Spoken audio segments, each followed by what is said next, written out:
Hey dudes, and dudettes. My name's Dan, and this is the only show in crypto that brings you all the news that no one asked about. We go over the events that happen throughout the week, and we cover everything from altcoins to NFTs. This is the countdown to the bull run. Here is what seems legit. So what's going on with Bitcoin? That boy be bussin'. No cap. Don't ever say that again. Okay. So if you hang out on crypto Twitter, like most of us degenerates, it's called X now. So anyway, if you hang out on crypto Twitter like most of us degenerates, you've definitely seen the news about the Bitcoin ETF approval. But the crypto landscape changes pretty quick, so what is the new narrative? Bitcoin Layer 2's are probably going to become the next hottest thing. If you're relatively new to crypto and you haven't heard of Layer 2's yet, it's basically a blockchain built on top of another blockchain. So developers will actually take Bitcoin and enhance its capabilities and build directly on top of that blockchain. Now there's also something called a sidechain, which is easily confused with Layer 2's. It's built on the side and connected to the Layer 1. So it still operates in conjunction with it. However, there are a couple small key differences. So to give you a very TLDR version of this, a Layer 2 it runs basically in parallel with the primary blockchain and utilizes all of the primary blockchain's technology. Now sidechains are very similar. They still run in conjunction with the primary blockchain. However, they have all of their own technology that they use to operate.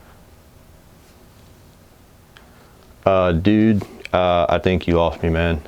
So if that's about as clear as mud, it's totally fine. They get confused all the time. If you're looking to jump on the Layer 2 train, we're going to give you a couple that you might want to look out for. The first one we have up is Microvision Chain. The ticker's SPACE, and they're Layer 1. However, it's basically Bitcoin. All the technology that they use is more or less a copy of Bitcoin with a few enhancements. It's insanely fast and insanely cheap, but the main draw of the blockchain is their BVM, which is the Bitcoin Virtual Machine. It's almost the same thing as an EVM, the Ethereum Virtual Machine, and it's going to allow users to mint tokens the same way that they do on Ethereum. However, the catch with this is when you mint new tokens, you have to burn the native token SPACE. So it's going to become a deflationary mechanism for this chain, which is absolutely insane.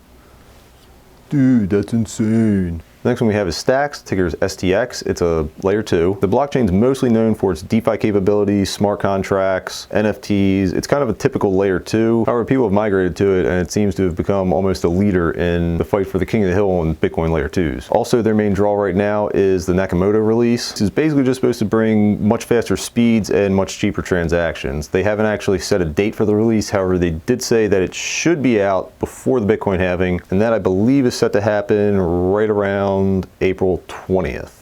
Dude, Nakamoto is a total dude. Spitting straight stacks, bro.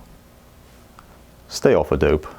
Anyway, Rootstock is our next one. Their ticker is RBTC, and they're a Layer 2 / sidechain of Bitcoin. So the native token RBTC is pegged to Bitcoin at a 1-to-1 ratio, so it's always worth the value of 1 Bitcoin. And their main draw is their EVM compatibility. So anything someone has built or is building on Ethereum, they can use Rootstock to import it to the Rootstock blockchain through their EVM. Now there's also Liquid, the ticker is LBTC. It's another Layer 2 / sidechain of Bitcoin the way it operates. Their native token LBTC is also pegged to Bitcoin at a 1-to-1 ratio. And there's really two main big draws of Liquid. So the first, pretty much anyone can issue a token on Liquid. This isn't exactly possible in Bitcoin itself due to programming capabilities. And the second thing it's known for is transactions are hidden from the public ledger. So unless you're involved in the transaction in some way, you can't see either the asset type or the value that was sent over the blockchain.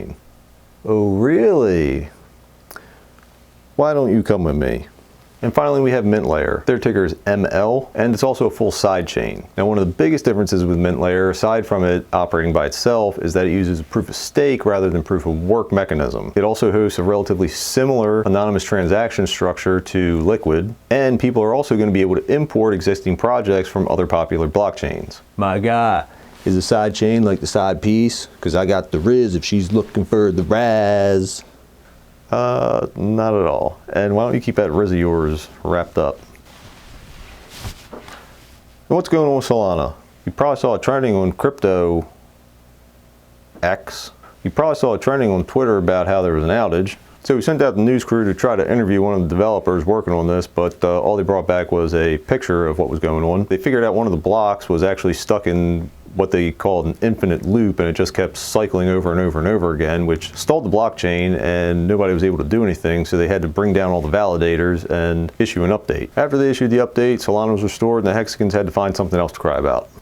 And in other Solana news, there's a couple NFT projects that got just a little something going on. Let's be honest, if you use Solana, you buy NFTs, we all do it, it's okay. There's a support group, we meet every third Thursday of the month. The Heist Season 3 went live back on the 8th. Primate Island is now open, and Kiwi is now the new currency. If you were holding any previous Coco that got frozen, it got automatically converted into Kiwi, and Kiwi is now the new primary and farmable currency of the Heist. TidyDAO's 2-year anniversary is on the 10th, and they've said that there's going to be a lot of giveaways. And they also just scored a deal with the NFT trading platform Sniper XYZ, where if you hold one of the TidyDAO NFTs, you actually earn double the points and pay no trading fees. And speaking of trading platforms, Magic Eden is having their Diamonds claim. However, nobody has any idea what they're going to be used for. But since it's points and airdrop season, they might as well get in on the action and give you some diamonds that nobody knows what to do with yet. And just on a little side note, don't ask them when anything is going to happen. Micron Bot, the crazy hyped up trading bot, it's launching February 10th, and if you're not whitelisted or have the pre-sale, you're going to be able to buy raffle tickets and a chance to get one of the NFTs. And there's also a slew of other prizes you can get. I think a couple of the prizes are a Pioneer Legends NFT and a Soul Casino Bear. So even if you don't get a bot, you still got a chance of getting a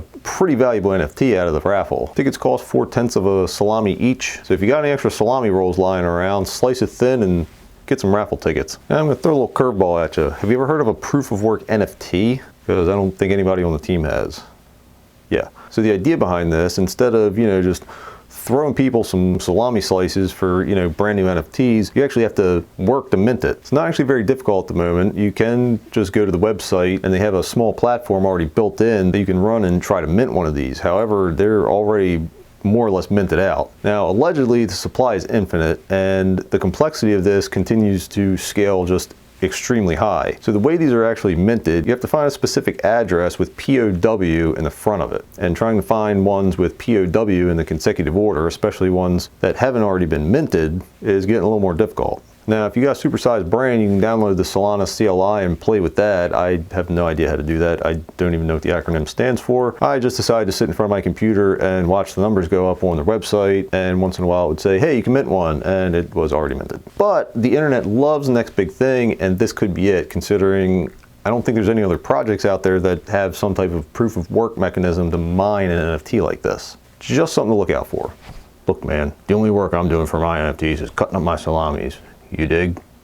And hey, did you get a Jupiter airdrop? If you did you sell it? If you did, it's probably a good idea because all it's done is just trend down. But there's a little bit of news there. So Jupiter recently sucked 90 million tokens out of the liquidity pool and sent that straight to a cold wallet. And they've also said that the USDC side of that liquidity is going to be sucked out in $10 million batches over the next coming months. Basically, this is going to shrink the supply and the liquidity pool. However, it doesn't look like we're going to see any type of supply shock that some people were calling for. And they've also said that their next steps are going to be a DAO formation with incentives for token holders. And one of the biggest perks of being part of that DAO is they're going to be allocating 75% of the LFG launchpad fees to government participants. And as far as we know, the only thing you really need to do to be able to participate in that is hold tokens and vote on DAO proposals. I vote for more money. I second that guy.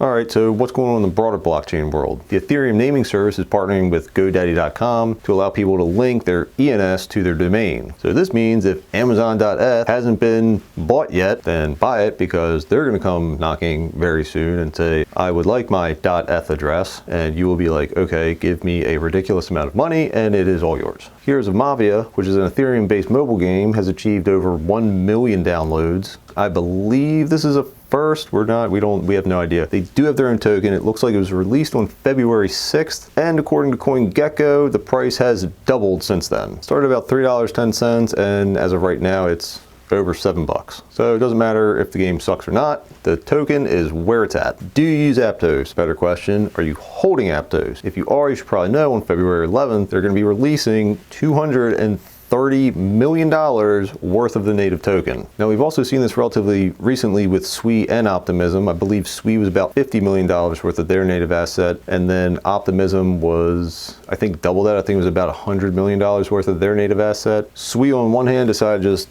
keep on chugging along. Optimism did have a small correction, but I think it's already bounced back over that. $230 million to get released is quite a bit of money, so just keep that in mind if you are a holder. Polygon recently released their eTrog update.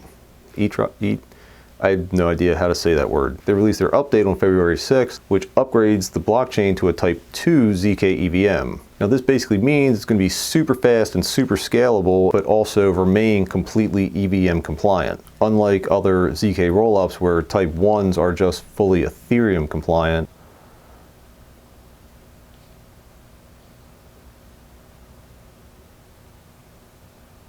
And finally, the Dimension airdrop. Now this was an airdrop you had to previously claim before they launched their mainnet back on February 6th. The claim window was probably about a month or so before this, and if you didn't grab that window, you did not get an airdrop. But if you got it, it's probably a good idea to stake at least a little bit of it, because there are some rumors that there's going to be more airdrops, and there is reason to believe that stakers are going to be included in that. Also, if you live in certain parts of the world where it's rather complicated to buy and sell cryptocurrency, you might not even know how to sell it if you wanted to, because that is one of the things people are having just a little bit of a hard time with. And how do I get rid of it? I checked like all my wallets between Solana, Ethereum, but if you can access Binance and it's a tradable pair in your country, you can offload it that way. All right, all you bros and babes, that does it for this week's episode. I hope everybody got something out of this. If I screw anything up, turn on caps lock and let me know in the comments section. And if you think we seem pretty legit, give this video a thumbs up so I can stop washing cars for a living. I gotta go because my old lady's making me deviled eggs.